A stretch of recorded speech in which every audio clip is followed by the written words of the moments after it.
Hello everybody. If you've just come to this video and you're thinking, yes, I need to find out more about 2012 because it's the end of the world, you're a fucking idiot. The comments are at the bottom, you can give me some shit there if you want, you know. That's what most people will do. But anyway. By the way, I've set my mic sensitivity to 1 for this video because I'm expecting to get quite angry. 2012. Now, I'll start out from the outset that I am a very scientifically minded person, hence me not believing in God, because it's utter bullshit. Oh shit. Well, I've talked about religion now. Shouldn't have done that. Fuck it, I've done it now. Right, God's a load of bullshit. You're an idiot. You should have realised this much. If the world's only 2,000 years old, why were there people around longer than that?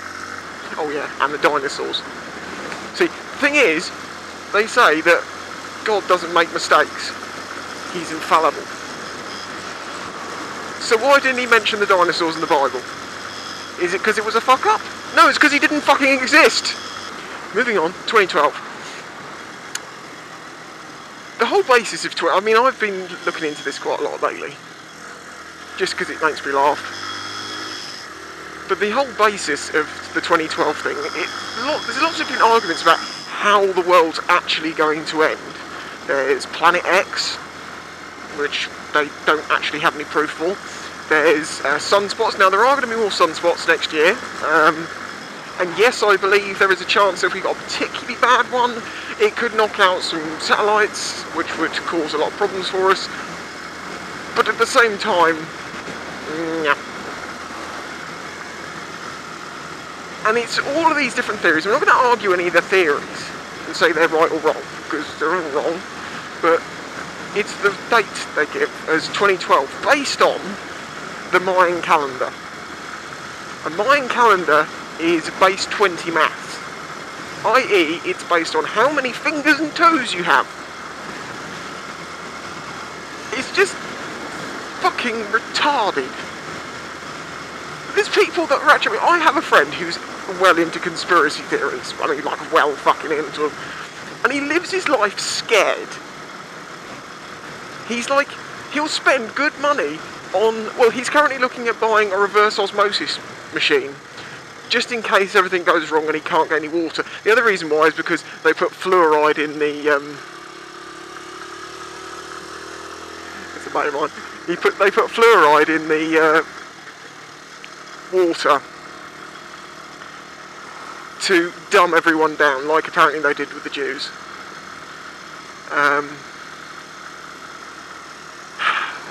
I've also had arguments with him about chemtrails. If you don't know what chemtrail is, supposedly they're seeding the world's atmosphere with different chemicals, and the way they're doing it is that they're putting it in the, you know, the vapor trails you get behind planes. They're putting it in that, and that's how it's getting down to us. And the best game in the world with him is when he's drunk, I just go, chemtrails bullshit, and I just watch him for 20 minutes rant on and on and on and just laugh in his face.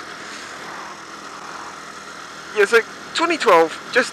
Oh, don't fucking fall for this shit.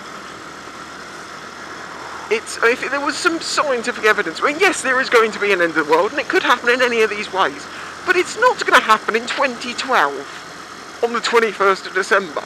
I mean, throughout my entire life, I've been told that the world's going to end probably 6 times, and there was Notre Dame in 99, I think. Yes, the world's going to come to an end. I can't remember what reason why it was coming to an end.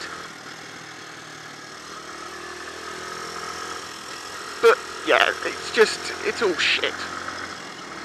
Yes, there will be a day when the world will be destroyed. But it's not 2012. I've watched things about people going to the Mayan civilizations to look at the evidence, and the words were, "We are going here to find evidence to prove that this person is a fucking idiot." No, actually, no, I think he should have stopped me. Oh well. Yeah, they're going to find evidence to prove that they're right. That's not what you do. You look for evidence, and then you decide from that what's the most likely thing? If I decide that, oh, I'm going to look for evidence that my cat likes cheese, so I'm going to put cheese in its face and it'll eat it. There we go, proof it likes cheese. Now, if I put tuna there, and it eats the cheese first, that doesn't prove that it prefers cheese. All I can say is that it ate the cheese first. When you look for evidence, you don't look for evidence to fit your story. You look for evidence in whatever way, and then you make your conclusion come from that, because you can find evidence that something's true. You'll also find a shitload of evidence that it's not true at all. But if you ignore all that evidence, and you just keep the little bits that seem to show that it actually is true for the way you want to see it, of course it's going to look that way. I mean, some of the evidence they've come up with is things like, they say, oh, these things are going to happen. Plagues, birds will fall from the sky. Whatever. And then birds did fall from the sky. But the thing is, it's not the first time it's happened. It's happened lots of times. But because it fits what they're looking for, that's why they're now the news are now jumping on it, going, look, birds are falling from the sky. The other one is sinkholes. I think they said that sinkholes would appear in the earth. Yes, sinkholes are a natural phenomenon. And there are ancient ones, and there are new ones, and there are not so old ones, and there are ones that will happen in the future. It's normal.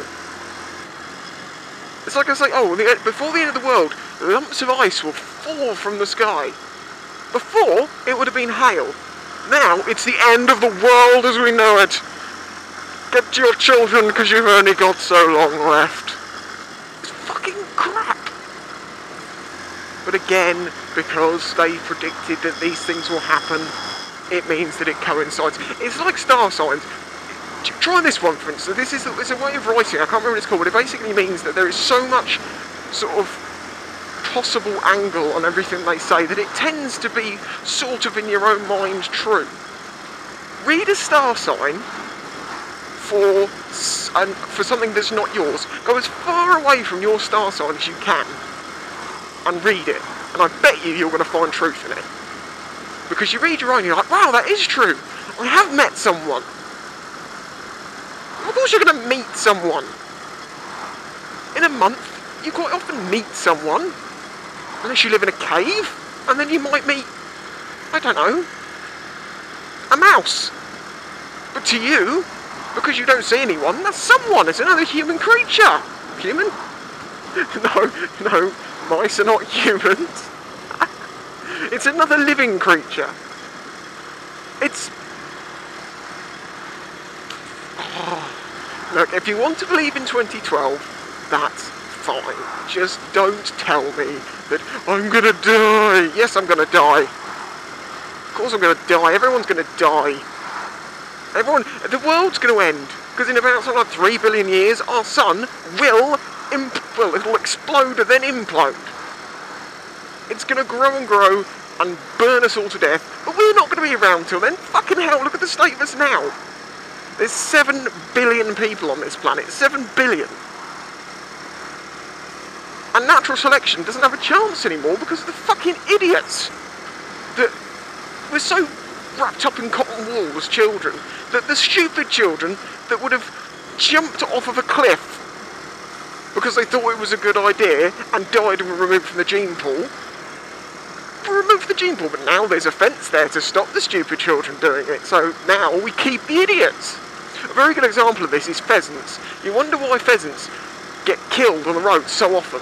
Because pheasants don't have natural selection. What pheasants do, what humans do so they can shoot them, is they breed pheasants. So what you're doing is instead of refining the gene pool, making everyone a bit better than the one before, what you're doing is just having everything, and that's why they are stupid. All I do know is that if 2012 really does happen, I have a mate who's been stocking up shit for a while, so I know who I'm killing first.